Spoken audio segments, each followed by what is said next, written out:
Hello दोस्तों, welcome to the square boy. आज हम लोग इस वीडियो में दिसंबर मंथ की लास्ट बिजनेस न्यूज़ और स्टार्टअप अपडेट्स के बारे में बात करने जा रहे हैं। So without wasting any further time let's begin. सबसे पहली अपडेट है कि चाइना में 37 मिलियन कोविड केसेस को एक दिन में रिपोर्ट किया गया था, जो कि हम लोगों की हिंदी कैलकुलेशन के अकॉर्डिंग 3.7 करोड़ कोविड पैंडेमिक के केसेस थे। आप ये समझ सकते हैं कितनी बड़ी आबादी है, 3.7 करोड़ एक दिन के केसेस थे। तो इसको देखते हुए काफ़ी सिचुएशन बिगड़ी है, और इसी को मद्देनज़र रखते हुए हम लोग की गवर्नमेंट ने भी काफ़ी सारे ट्रैवल गाइडलाइंस को अपडेट कर दिया था। और ये बिजनेस टुडे का आर्टिकल भी सेम आया कि India revises travel guidelines for international arrival from December 24। और इस न्यूज़ को देखते हुए, क्योंकि इंडिया ने भी सावधानी बरती है गाइडलाइंस के लिए और लोगों को गाइडलाइंस दी कि कोरोना पैंडेमिक के लिए, लोगों को फिर से डर हुआ कि लॉकडाउन लग जाएगा, सारी चीज़ें बिगड़ सकती हैं क्या। तो इसको देखते हुए इन्वेस्टर्स ने काफ़ी रुपए निकाले, जिसकी वजह से सेंसेक्स और निफ्टी भी क्रैश कर गई हैं। ऐसा भी देखा गया है कि अक्टूबर के बाद से अभी तक का सबसे ज़्यादा गिरावट हुई थी। इवन लास्ट 4 डेज से लगभग गिरावट चलती ही जा रही थी। और स्टॉक मार्केट की दुनिया में देखा जाए तो जब से अभी तक ये न्यूज़ आई है, तब से लगभग सारे स्टॉक्स बहुत काफ़ी परसेंट तक गिर चुके हैं। ये आपके सामने लिस्ट है, ये देख सकते हैं। लास्ट डे की है, फ्राइडे की लिस्ट। दैट मीन्स 24 नहीं, 23 ऑफ दिसंबर की लिस्ट है ये। इस डेट पे देखेंगे ये सारे वो स्टॉक्स की लिस्ट है जो 5% से भी ज़्यादा डाउन पे गए हुए थे। तो लगभग लास्ट डेज बहुत सारे के सारे स्टॉक बहुत तेज़ी से गिरे हुए थे। इवन टॉप गेनर्स की लिस्ट में गिनती के कोई स्टॉक्स आए हुए थे। ये सारा इस वजह से आया हुआ था। इसका मेजर रीज़न समझते हैं कि क्यों ऐसा हुआ। तो बात शुरू होती है कोरोना पैंडेमिक की। ये चाइना में जब से कोरोना वायरस आया था, फैला था, तो उसके बाद से चाइना ने अपनी जो वैक्सीन लॉन्च करी थी, जिसका नाम था साइनोफार्म, वो इतना इफेक्टिव हो नहीं पाई, क्योंकि डब्ल्यूएचओ का अप्रूवल इनको मिल गया था। डब्ल्यूएचओ का अप्रूवल इस वजह से मिल गया था, कोई चाइना ने रुपए खिलाए हुए थे, ऐसा भी बोला जा रहा है कि कोई ऐसे पब्लिकली नहीं बात सामने आई है, बट ऐसा बोला जा रहा है कि चाइना को इसी वजह से अप्रूवल मिल गया था कि चाइना रुपए खिलाए हुए थे साइनोफार्म का बहुत जल्दी, और वो वैक्सीन जो थी वो इतनी इफेक्टिव साबित नहीं हुई, जिसकी वजह से लोगों को इम्यूनिटी इतनी डेवलप नहीं हो पाई। और अब दोबारा जब कोविड पैंडेमिक फैल रहा है, तो लोगों की इम्यूनिटी वर्क नहीं कर पा रही। लोग पैंडेमिक में काफ़ी लोगों की डेथ भी हो रही है, ऐसा देखा जा रहा है। हालांकि चाइना एक डिक्टेटरशिप वाली कंट्री है, इस वजह से ज़्यादा रिपोर्ट्स बाहर नहीं आ पाती हैं, लेकिन फिर भी जो रिपोर्ट्स बाहर आ रही हैं वो डराने वाली हैं, ध्यान मद्देनजर रखने वाली है, हम लोगों को सावधानी बरतने वाली हैं। तो आप भी ट्राई करिएगा, पब्लिक अपीयरेंस जहाँ पर भी हो आपका, लोगों की भीड़ भाड़ गैदरिंग में जाएँ तो मास्क जरूर पहने, और ध्यान दें, अवॉइड करिए अगर आपका ट्रैवल हो रहा हो उन सारी चीज़ों से। और ये सारी चीज़ें बिगड़ती जा रही हैं।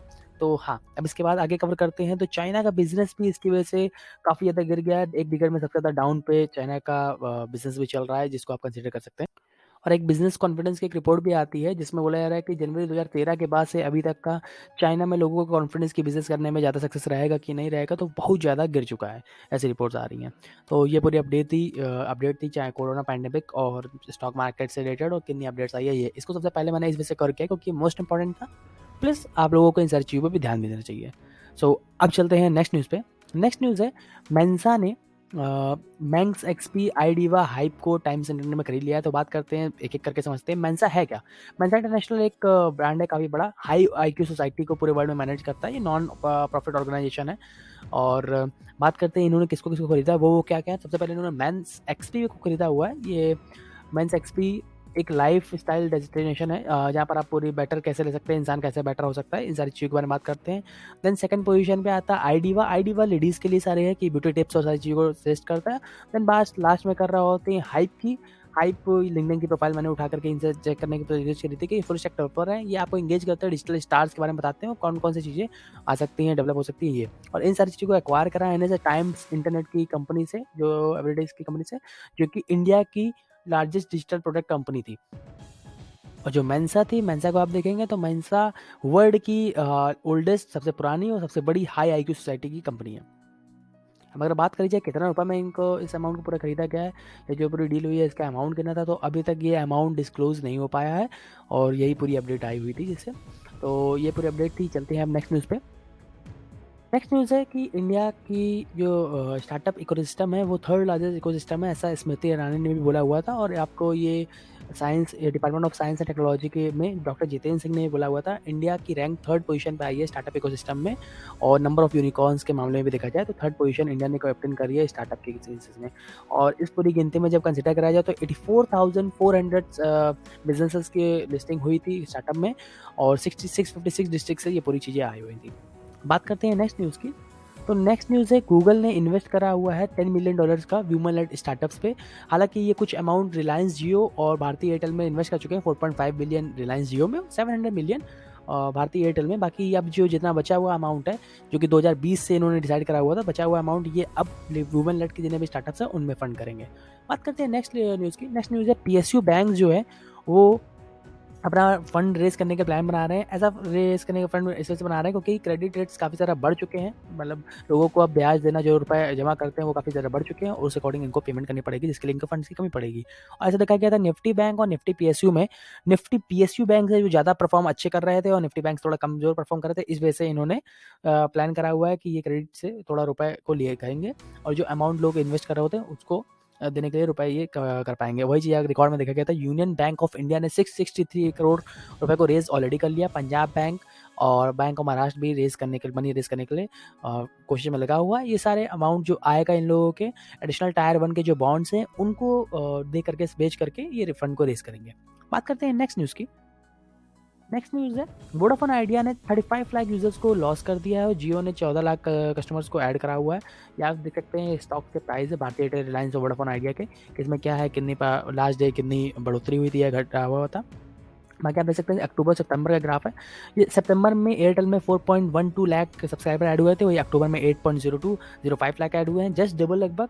और वही सेम चीज़ आप जियो को देख सकते हैं। जियो में भी 7.2 लाख कस्टमर्स ऐड हुए थे, सब्सक्राइबर ऐड हुए थे जियो में, और अक्टूबर में जस्ट उसके डबल हैं। तो ये सारी चीज़ें देखते हुए जियो और एयरटेल ने तो काफ़ी अच्छा परफॉर्म किया है, but Vodafone idea is not performing that much good. उसको बहुत कुछ काम करने की जरूरत है। 40 लाख कस्टमर सितंबर में इनके छोड़ के गए थे और 35 लाख अक्टूबर में छोड़ के गए हैं, तो इनको ध्यान देने की काफ़ी ज़्यादा जरूरत है। तो ये पूरी न्यूज़ थी। वोडाफोन आइडिया ने 35 लाख कस्टमर अपने रोल्स कर दिए और जियो ने 14 लाख को ऐड कराया। बात करते हैं नेक्स्ट न्यूज़ की। नेक्स्ट न्यूज़ है, डाबर इंडिया 1% स्टेक को अपने सेल करने वाला है फाइनेंस वेंचर को, एक ब्लॉक डील के थ्रू। और ये बर्मन जो फैमिली है, इन्होंने शेयर अपने ज्ञान एंटरप्राइज और चौधरी एसोसिएट्स के बेच करके ये सारी चीज़ें करने वाले हैं। नेक्स्ट न्यूज़ है, तो इंडिया का एंटी डंपिंग ड्यूटी थी, वो चाइना से जितने भी आते थे उन पे इम्पोर्ट्स पे बैन लगा दिया गया है। और ये ड्यूटी लगाने की वजह से मेनली रीज़न यही था कि जितने भी पाइप्स और सारी चीज़ों का ट्रांसफ़र होता था, मतलब लिया जाता था, वो 5 साल के लिए रोक दिया जाएगा, और जिससे इंडिया की जो डोमेस्टिक मार्केट है वो बूम कर पाए, वो अच्छे तरीके से वर्क कर पाए। इस बात पर ध्यान देते हुए डोमेस्टिक इंडस्ट्री को बूम देने के लिए ऐसा किया गया है। देन आते हैं नेक्स्ट न्यूज़ पे। नेक्स्ट न्यूज़ है, अमिताभ कांत जी ने ऐसा बताया हुआ था कि 40% इंडिया के मोबाइल एक्सपोर्ट जो होते हैं 2022-23 में, ये आईफोन्स के हुए हैं, जो कि बहुत बड़ी न्यूज़ है एक तरीके से कंसीडर करा जाए, क्योंकि काफ़ी सारा मार्केट सेगमेंट है Xiaomi का और अदर कंपनीज़ का, नॉट Xiaomi, सैमसंग और अदर कंपनीज़ का, बट जिसमें मेजॉरिटी सेक्शन केवल 40% के साथ-साथ आईफ़ोन ने कंसीडर करके रखा है। ये 50,000 करोड़ रुपए का एक्सपोर्ट हुआ था अप्रैल से नवंबर 2022 तक का देखा जाए। 110% में लास्ट ईयर्स के कंपैरिजन में राइज़ आया हुआ है। और ये जो एप्पल की मैन्युफैक्चरिंग हुई है वो फॉक्सकॉन, पेगाट्रॉन और विस्ट्रॉन, जो कि नया-नया प्लांट था, इनके थ्रू हुआ है। और मेजर जो कंट्रीब्यूटर था एक्सपोर्ट के, उसमें एप्पल के बाद कोई है तो सैमसंग आता है, जिसमें एप्पल के मैंने आपको 3 नाम बता दिए।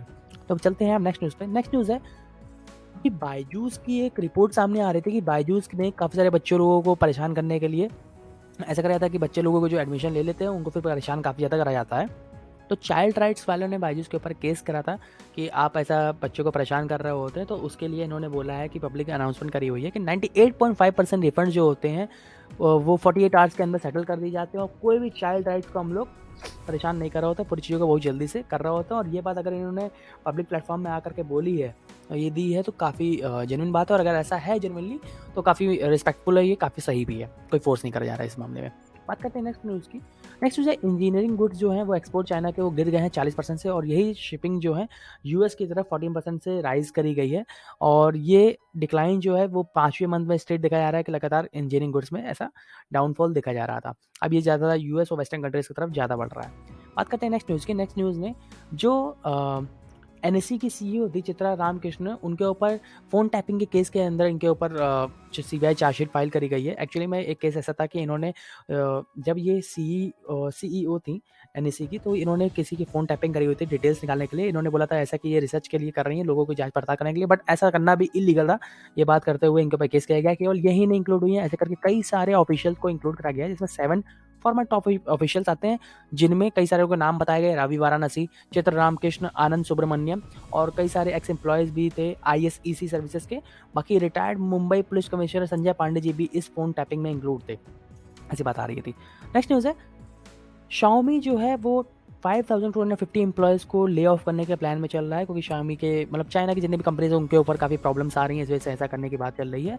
टोटल 5250 या फिर 15% Xiaomi की जितनी भी वर्कफोर्स है उनको निकालने का प्लान चल रहा है। 35,314 मेंबर्स इसमें करंटली वर्क करते हैं Xiaomi में, और ये प्लान चल रहा है काफ़ी सिचुएशन को मद्देनज़र रखते हुए। देन लास्ट न्यूज़ जो आ रही है, लास्ट न्यूज़ है फेसबुक की।